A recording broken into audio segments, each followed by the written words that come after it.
Una notizia bomba ha appena scosso Napoli questa sera, e i tifosi del Napoli sono già in fermento. Siamo tornati con un altro aggiornamento elettrizzante sul nostro amato club, portandovi sempre le informazioni più recenti e di maggiore impatto direttamente dai retroscena. Come sempre, il nostro impegno è quello di tenervi informati su ogni dettaglio che può influenzare il futuro della squadra.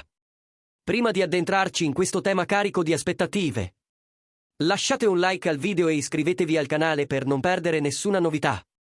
L'argomento di oggi sta agitando intensamente i corridoi del club e promette di incidere sul cammino della stagione. Sì, dietro le quinte del Napoli si sta preparando qualcosa di davvero straordinario, capace di sorprendere anche i tifosi azzurri più attenti e appassionati. E stavolta il nome che compare sotto i riflettori è quello del giovane centrocampista Mohamed Momo Damar, nato a Berlino nel 2004.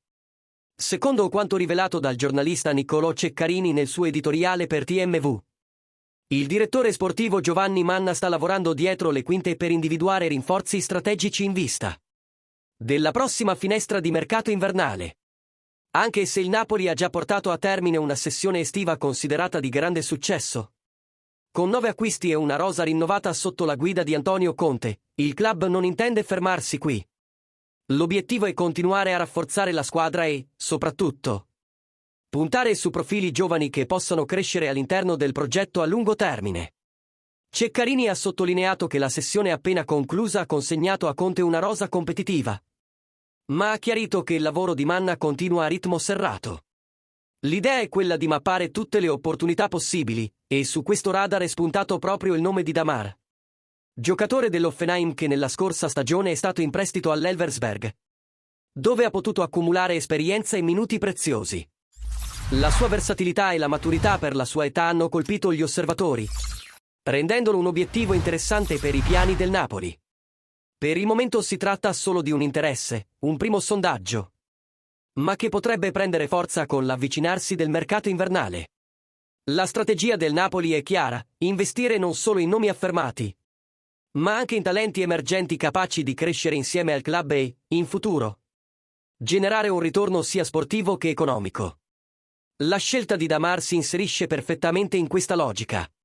È giovane, talentuoso, e potrebbe svilupparsi ulteriormente sotto la guida di un tecnico esigente e meticoloso come Antonio Conte, che ama plasmare giocatori promettenti.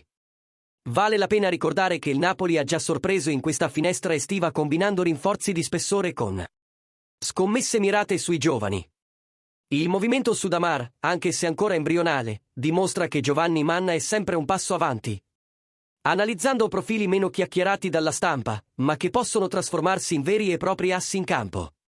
Per molti può sembrare presto parlare di un ragazzo di 20 anni, ma in un calcio sempre più dinamico e competitivo, saper individuare e puntare sui talenti prima dei rivali può essere la chiave per mantenere il club ai vertici. E adesso, tifoso azzurro, la parola passa a te. Ti piacerebbe vedere Mohamed Damar con la maglia del Napoli già a gennaio? Credi che possa essere un investimento intelligente per il presente e per il futuro? Oppure pensi che il club dovrebbe puntare su nomi più esperti per rafforzare il centrocampo? Lascia nei commenti la tua opinione su questa notizia. Partecipa alla discussione e seguiamo insieme ogni mossa di questa storia. E naturalmente, se ti è piaciuto questo aggiornamento e vuoi sostenere ancora di più il canale, non dimenticare di lasciare un super thanks, perché questo ci aiuta a continuare a portarvi le notizie più veloci e migliori sul nostro amato Napoli.